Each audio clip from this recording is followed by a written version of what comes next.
Hi and welcome or welcome back to the Big Knit Energy YouTube channel. My name's Sammy and this is episode 34 of my knitting and spinning podcast. I have skipped a week. Normally I would have posted this last week, but I was feeling kind of discouraged and like negative about my lack of progress.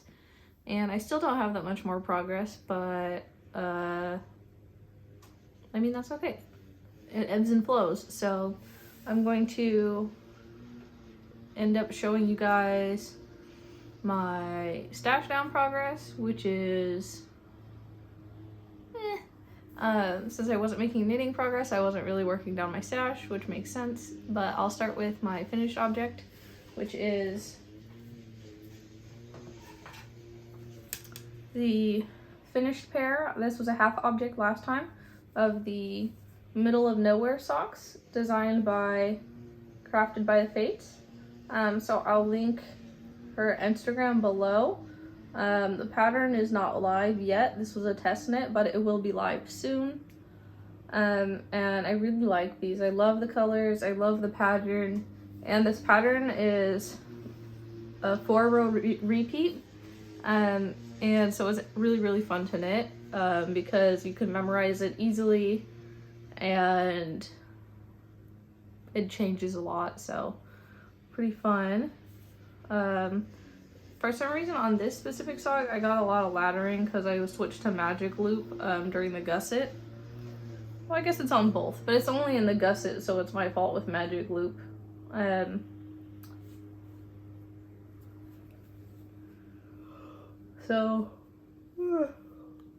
I'm tired. When this pattern does release, I will share it with you guys. But I knit this in a mini from Crafted by the Fates, the purple, and then this is a color that I dyed myself, and I really like the way they go together, and I think that the pattern looks really good in this toothpaste yarn. So there's my first finished object.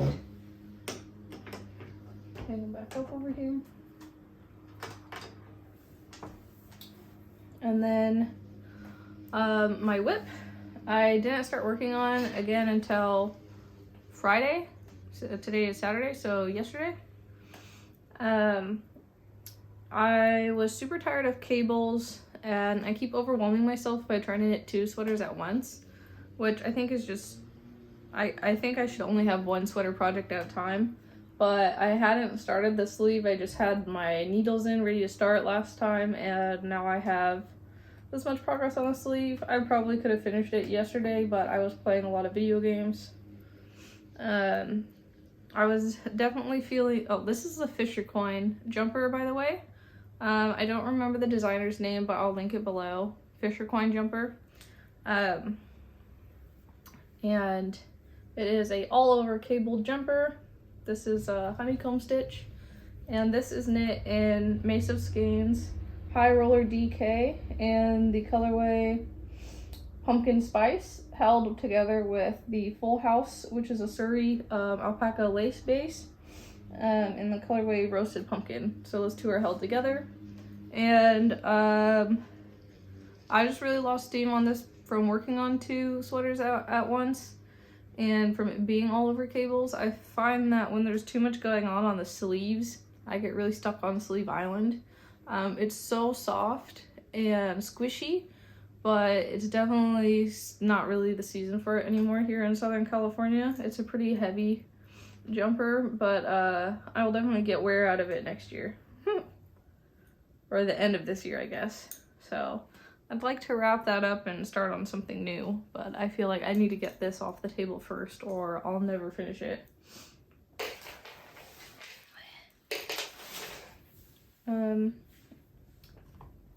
And my next whip is something that you guys haven't seen yet. I think I just had the yarn in the last episode. Maybe I just got it. Oh great, I'm in the middle of a row, of course. What's that? Oh. I don't know why I'm sniffly all of a sudden either. What's happening? Oh. So this is the Hazelnut, which is like a lace shawl or wrap pattern. Again, I don't remember the designer's name. I will link it below. This is so hard to show. I hope you guys can see that. So it's got this little scalloped bit at the bottom, and then has this lace repeat, and it is just like a rectangular shape, so it's long this way, and then I think it'll be like 2 times this tall, maybe a little taller. And I am knitting this in Yarn Cafe Creations in the colorway Gothic Red on the biscotti sock base, which is a 85% superwash merino, 15% nylon. And this base is really nice to work with so far, and I'm really enjoying the pattern. I think I really like lace. Every time I knit lace, it goes really fast, and I'm always like, oh, I like this so much. So I think I like lace. And these are kind of like knit baubles. They just don't bobble out very much. They're called nups, which is something I haven't ever done before. There's 2 stitches in this that I haven't ever done before, so it's pretty fun and interesting to me. And yeah, I just really like lace. I love the way it looks, and I'm excited to block this at the end. So that is my Hazelnut.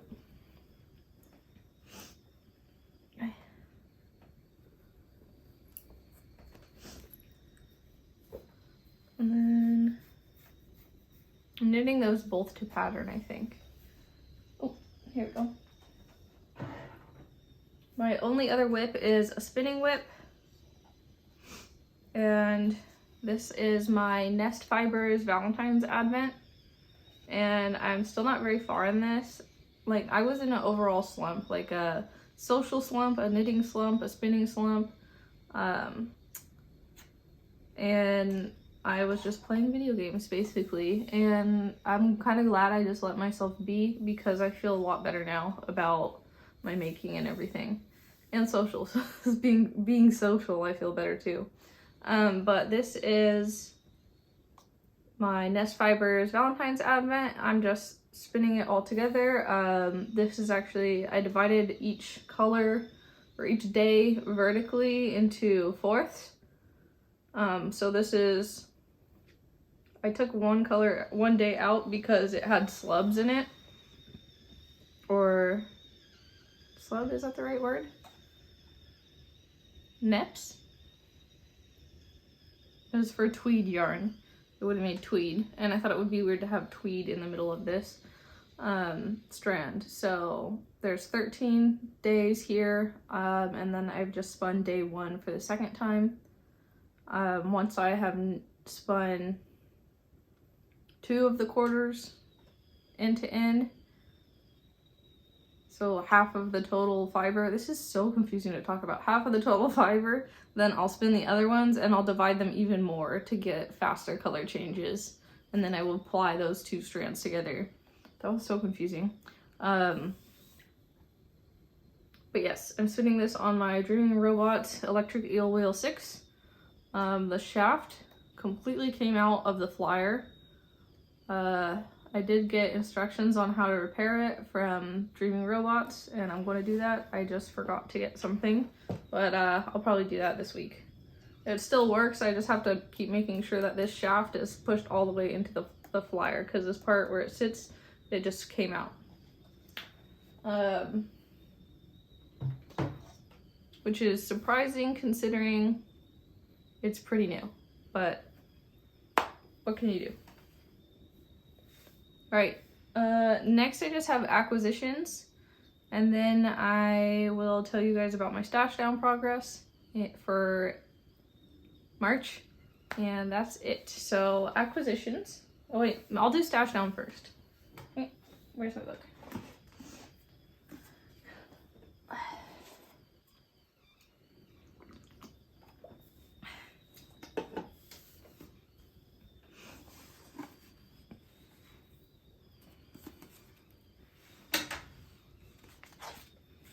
All right, so For my March stash down, for in, I have 2 of that Yarn Cafe Creations Gothic Red for the wedding shawl, and 4 of my dark green Moonglow DK yarn. So I have 6 in. For out, I have 1 skein for the middle of nowhere socks and 2 for the wedding shawl. The 2 for the wedding shawl, I won't use a lot of the second one, and I'm going to use the remnants for socks for my niece's fiance. So I have net positive +3, so that kind of sucks. I've gone back up. So I ended March with 118. So yes.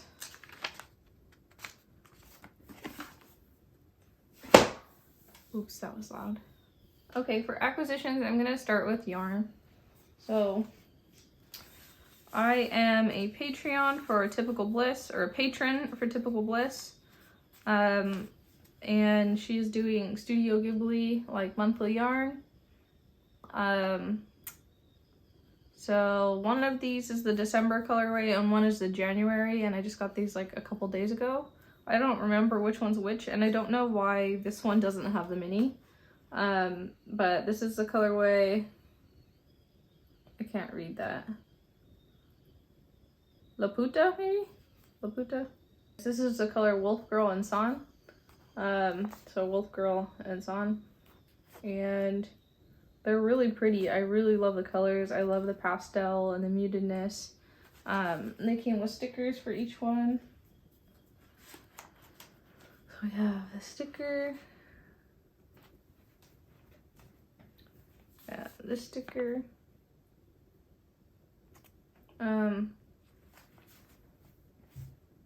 Like, I really like them. They're on 80 superwash merino 20% nylon base, which I also really like, but I don't know, just trying to not have so much yarn come in, and especially single skeins. So I'm probably going to lower the tier, my patron tier, so that I'm not getting any yarn. Yeah, I'm just having too much of a struggle with my stash down to keep having yarn come in, so I need to focus, because I am buying so much fiber and spinning yarn that I really can't have both, and I would rather have fiber than single skeins of yarn coming in. So they're really soft. I really like them. Yeah, enough of a disclaimer. So oh, and they also came with these stitch markers, which are super cute. Next is this little bowl. This is a little, I think, holly bowl. This is from the Spanish Peacock, and it is a spinning bowl because I ordered from Enid Ashcroft Spindles a support spindle. It's just taking a long time because it's from the UK, but I'm really excited. This is so pretty, and I'm going to try to get a Spanish Peacock spindle. They just sell out really fast.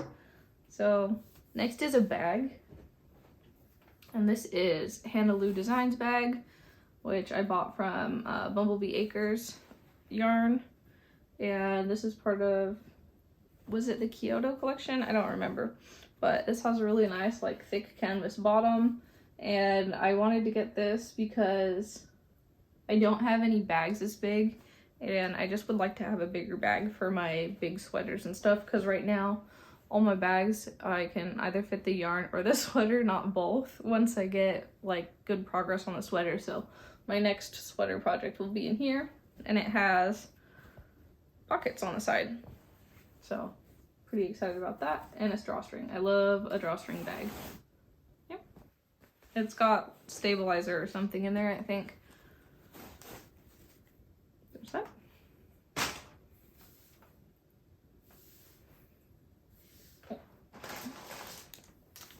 Next is from Inglenook Fibers. I wanted to get stickle bats because I see a lot of, like, supported spindle spinners talking about stickle bats, And this is basically like exactly the type of fiber I've been wanting, where it's kind of like confetti colors, like confetti frosting with white base and then bright colors mixed throughout. And this is called Pearlescent. It's a merino fleece, angora, Surrey alpaca, silk, bamboo, sari silk, and angelina. And I'm gonna try spinning this on my supported spindle first for practice. And this is the Tweety Day from the Nest Fibers Advent.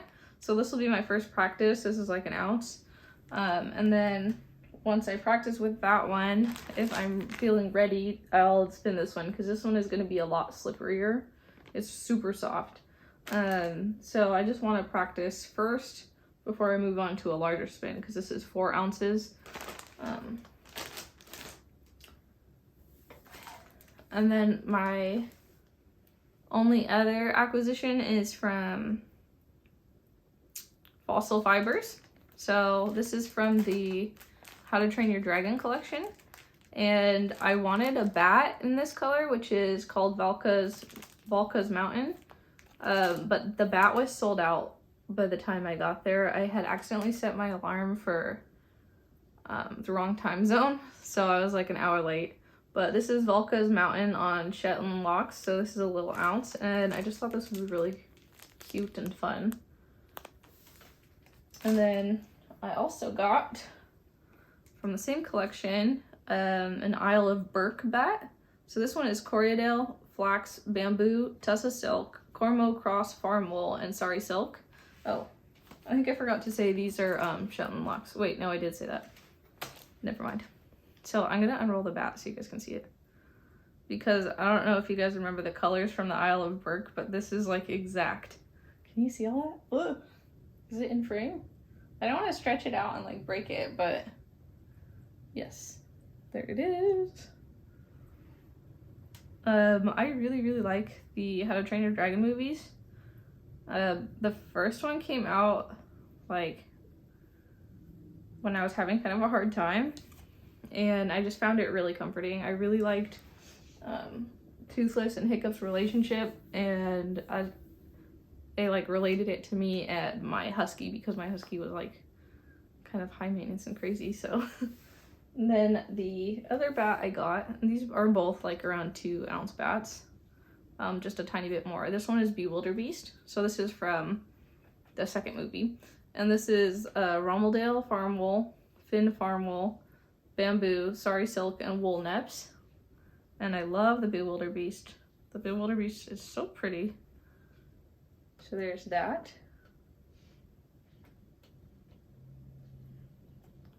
I am really excited to try spinning these. I'm just trying to focus on the spin I have going so that I can knock it out and start something else. Things that I'm learning with spinning is I don't like long draw for fine wools, which is interesting. So okay, that's not true because I have long drawed fine wools in Rolags, but if I'm just doing long draw like from comb top, I don't like it. I've even done long draw from the fold from comb top and it was just too smooth and I didn't really like it, but from Rolags I actually do really like it. But with longer wools, long draw just straight off the comb top, I'm pretty down with that. I wouldn't mind having everything be Rolags, however I'm terrible at making Rolags, so I'm gonna practice. But also I was considering making like a prep and spin with me, like and spin and chat video. Let me know if you guys would be interested in watching that in the comments. It would be me actually talking like the whole time and like probably telling you guys about what I'm doing and what I'm learning during this first prepping my first fleece that I've washed. So yeah, but that's all I have for you guys right now, so I'll see you soon. Bye.